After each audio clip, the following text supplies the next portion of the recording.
Moi, le Seigneur, aujourd'hui même, je t'ai engendré. Bien avant le sein de ta mère, moi, je t'ai engendré. Cette phrase m'a personnellement marqué. Et puis, au fil de mon expérience et de mes heures d'écoute avec les gens que je rencontre, parce que je fais beaucoup d'écoute, ici un peu moins que dans le passé, mais je continue quand même de faire de l'écoute. Ce qui m'a frappé, c'est la perte de l'identité d'enfant de Dieu. Beaucoup de personnes ne réalisent pas qu'ils sont enfants de Dieu. Je dis toujours aux gens, puis je crois que je l'ai dit il n'y a pas très longtemps, nos parents nous donnent un corps. Mais le principe de vie qui anime le corps, qui le donne? Dieu qui le donne.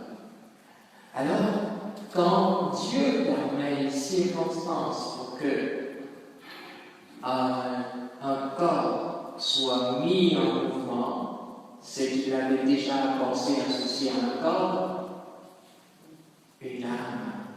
Celui qui nous veut avant tout à l'existence, et comme le dit ce passage du Proverbe et du psaume 110, moi, le Seigneur, je t'ai engendré. C'est la parole qu'on adresse au Christ, mais elle est valable pour chacun de nous. C'est lui qui nous engendre. Et l'engendrement, en réalité, c'est-à-dire qu'on sort de lui. L'âme qui vient à l'existence sort de Dieu. C'est une partie de Dieu que Dieu donne à l'humanité. L'âme quitte donc le domaine du monde invisible, spirituel, pour venir se faire prisonnière d'un corps, pour que ce corps puisse être animé du souffle vivant et accomplir sa tâche sur la terre. Alors, cette phrase m'a changé tout mon regard sur ma manière de me percevoir, sur ma manière de me regarder et sur ma manière de regarder les autres. Pourquoi c'est changé mon regard? Avant, je recherchais de l'assurance. À cause de ce qu'on me disait autour de moi, trop méchant, puis petite taille. Je recherchais cette assurance en étant violent ou en étant récalcitrant à toute chose, aucune autorité. Et puis à un moment, je me suis rendu compte que ce n'était pas le chemin. Puis j'ai écouté un jour une personne, un psychologue, en tant que chrétien, qui parlait de l'identité. Et puis lui, il dit, avant toute chose, nous avons d'abord une identité d'enfant de Dieu. Toute créature a une identité d'enfant de Dieu. C'est la première identité. Parce que c'est lui, avant tout, qui nous a voulu à l'existence. Les parents peuvent vous dire, nous, on veut un enfant. Ça peut être même en période féconde. Puis rien ne peut se passer. Donc, lui, il a décidé à un moment précis de l'existence de l'humanité que Nicole de Staller vienne sur cette terre. Ayant compris donc que Dieu est en réalité mon Père, celui qui me fait venir du côté de l'âme, ayant compris cela, et que lui, en me faisant venir, c'est-à-dire, il me fait venir comme un besoin pour l'humanité, ça veut dire que j'ai de l'importance. Les autres ne disent pas mon importance, mais Dieu a déjà attribué à ce que je suis une importance, une valeur. Quand on commence à prendre conscience de cette réalité, on est un homme libre. Un homme libre.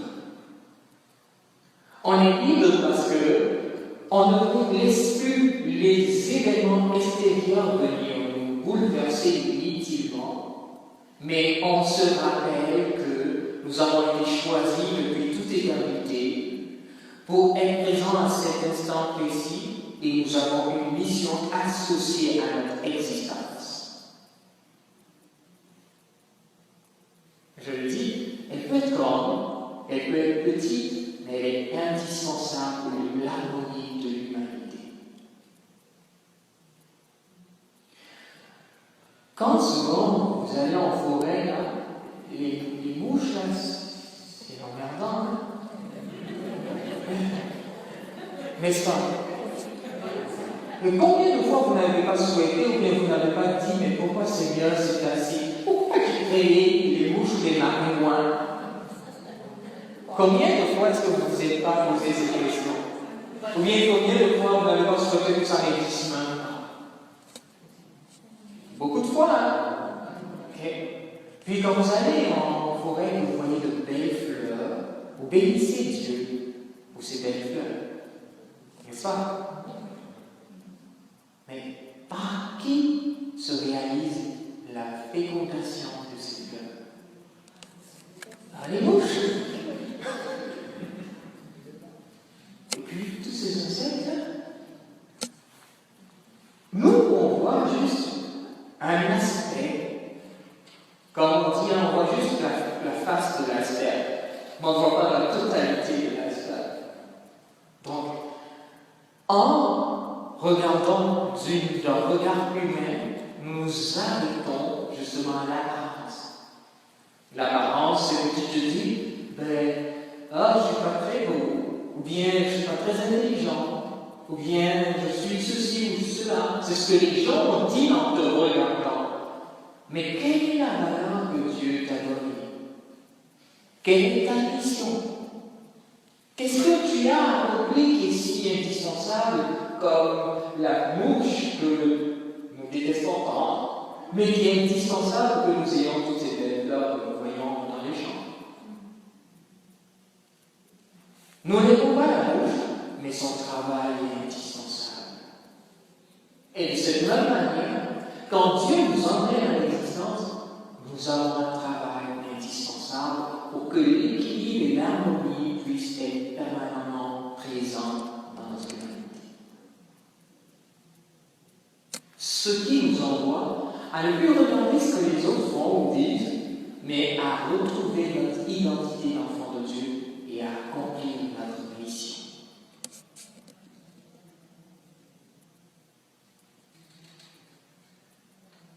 Si nous laissons les autres dire notre valeur, si nous laissons les autres dire qui nous sommes, nous allons peut-être nous réaliser dans la vie, mais nous n'allons pas réaliser notre mission.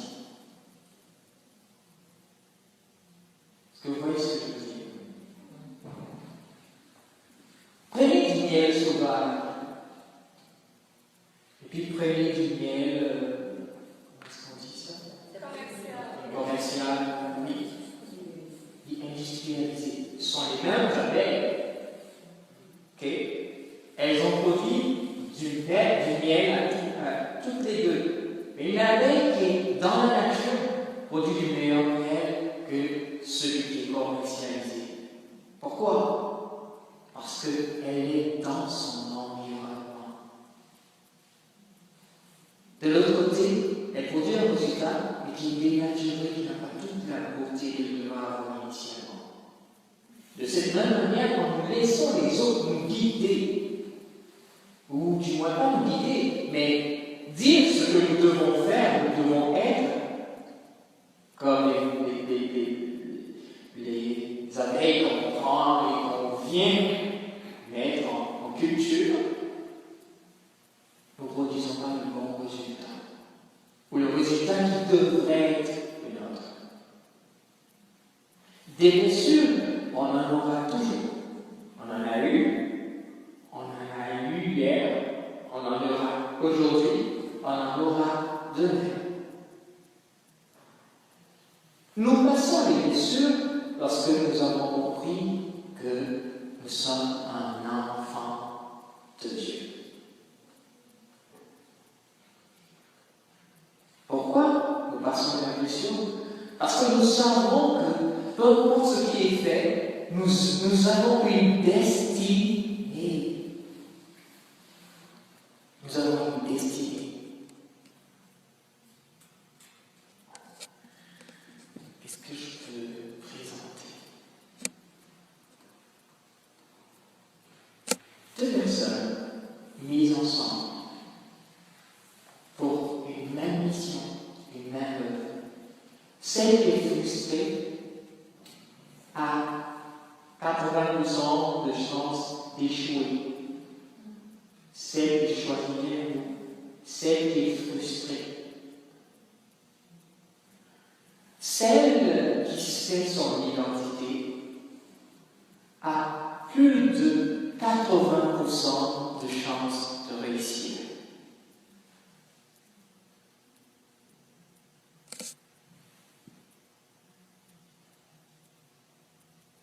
Ce que je vais vous dire va peut-être vous bousculer, mais c'est nécessaire. La frustration est constamment présente dans notre vie lorsqu'on ne sait pas qui on est. Si vous êtes constamment frustré, vous ne savez pas qui vous êtes. Le fait d'être frustré n'est pas se traduit de manière différente. D'autres le traduisent dans la violence, c'est-à-dire comme moi j'ai essayé de le faire. D'autres le traduisent dans le fait d'être des victimes éternelles. D'autres le traduisent dans l'abandon. Ils disent, nous là, on est bon à rien, il n'y a rien à faire, puis restez là. Or que celui qui a compris son identité, c'est que son Père Dieu, dans l'appel qu'il lui a lancé, le soutiendra toujours. Si le Seigneur ne bâtit la maison, les mains sont le bâtisseur. Quand j'ai compris que Dieu est mon véritable Père et que j'ai une identité d'enfant de Dieu et que bien avant que mes parents bien avant le sein de ta mère, moi je t'ai engendré. C'est clair. Donc bien avant que ma mère me donne un corps dans son sein, Dieu m'avait déjà fait exister. Quand j'ai compris ça et que je comprends qu'il est véritablement mon Père, je ne m'appuie plus sur l'humain, sur les hommes, mais je m'appuie sur Dieu. Dieu construit la maison. Nous sommes frustrés, nous n'arrivons pas à avancer, parce que nous nous sommes focalisés sur le côté humain. Alors que notre Père a fait quelque chose, nous sommes marqués pour toujours, parce que nous n'avons pas compris qu'il était juste l'instrument par lequel nous sommes venus à l'existence, et il avait juste une mission à laquelle il peut échouer ou réussir, de nous conduire vers une éducation parfaite et correcte. Le Seigneur nous enseigne tellement qu'il permet même que son Fils soit adopté. Son Fils est adopté, hein? Oui ou non? En termes réels, là, c'est vrai, il est adopté. Pris en charge par quelqu'un qui n'est pas son géniteur. Pour nous montrer comment est-ce que le plus important, ce n'est pas le lien de sang, mais c'est la mission qui est accordée à ce père ou à cette mère pour l'épanouissement de l'enfant. D'où ce qu'on dit à Joseph, va dans l'Égypte parce que là, actuellement, la vie de l'enfant est en danger. Quand on regarde Joseph, il a sacrifié toute sa vie pour que cet enfant-là puisse émerger, ainsi que sa mère. Mais Joseph aurait pu échouer. Celui donc que nous devons regarder, ce n'est pas notre père géniteur ou notre mère génitrice, mais c'est le Père éternel. C'est lui qui dit notre valeur et c'est lui qui nous permet de nous accomplir. Combien d'orphelins ne sont-ils pas devenus aujourd'hui millionnaires? On en connaît plein. Rejetés par la société, rejetés par tous, ils se sont construits en s'appuyant sur celui qui est le centre de tout, et puis en comptant sur leur potentiel. compris qu'en eux, il y avait un potentiel. En chacun de nous, il y a un potentiel que Dieu a mis depuis toujours et qui est indispensable pour le bien-être de tous et l'harmonie de notre humanité. Quel est donc ton potentiel? Le connais-tu d'abord? L'as-tu trouvé? Si oui, qu'en as-tu fait? Est-ce que tu n'as pas laissé les événements de la vie éteindre ce potentiel? Ou alors, est-ce que tu n'as pas laissé tes difficultés de la vie éteindre le potentiel? Ivan Castano, qui est un pasteur, il dit: Dieu prend des héros pour en faire des héros. Dieu prend des héros pour en faire des héros. Comme pour nous rappeler que celui qui bâtit vraiment, c'est le Seigneur. Dans votre bénévolat, dans votre vie de toujours, vous trouverez toujours l'adversité.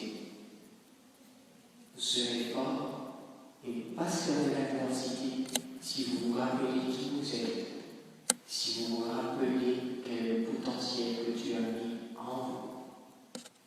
Ainsi, les gens vous voient comme une mouche. Rappelez-vous que la mouche est indispensable pour que le printemps soit beau et merveilleux. Choisis cet exemple pour vous faire voir votre importance.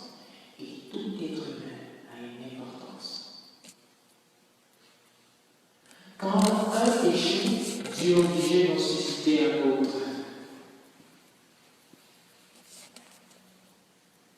C'est-à-dire, quand Dieu fait venir un être, il associe un projet à cet être-là. Quand il échoue, Dieu est obligé de susciter un autre pour essayer de pallier parce que l'action était indispensable, l'action indispensable. Alors, vas-tu échouer ou vas-tu réussir?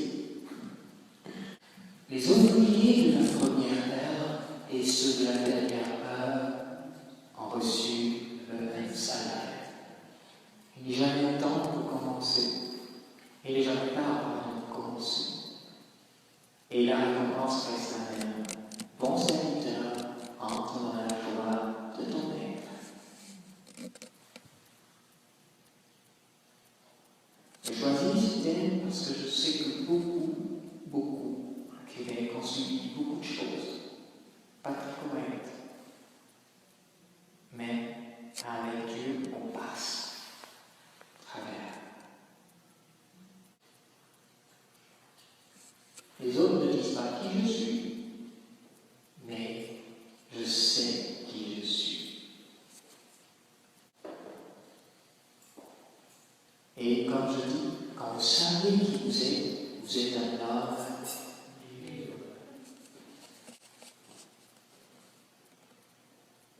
Je sais que les gens n'aiment pas. Et je sais que je ne pourrai jamais changer leur amour en leur antipathie en amour. C'est impossible. Est-ce pour autant que je vais tout abandonner? Non. J'ai une mission sur la paroisse. Je continue ma mission.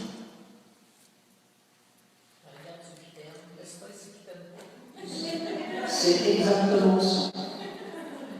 Parce que quand vous comprenez, quand vous appuyez sur les hommes, vous avez besoin des hommes pour avancer.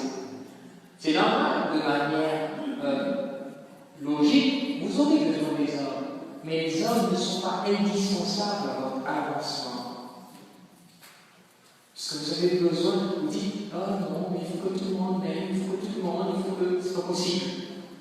Même lui n'a pas été aimé de tous. Montrez-moi un homme qui est aimé de tous. Ça fait pas l'unanimité. Et ici aussi, vous n'aurez pas l'unanimité. Ni moi, ni vous. Et quand vous savez ce que vous êtes, et quand vous savez ce que vous faites, et le pourquoi de ce que vous faites, vous avancez. Vous êtes au-dessus de la mêlée.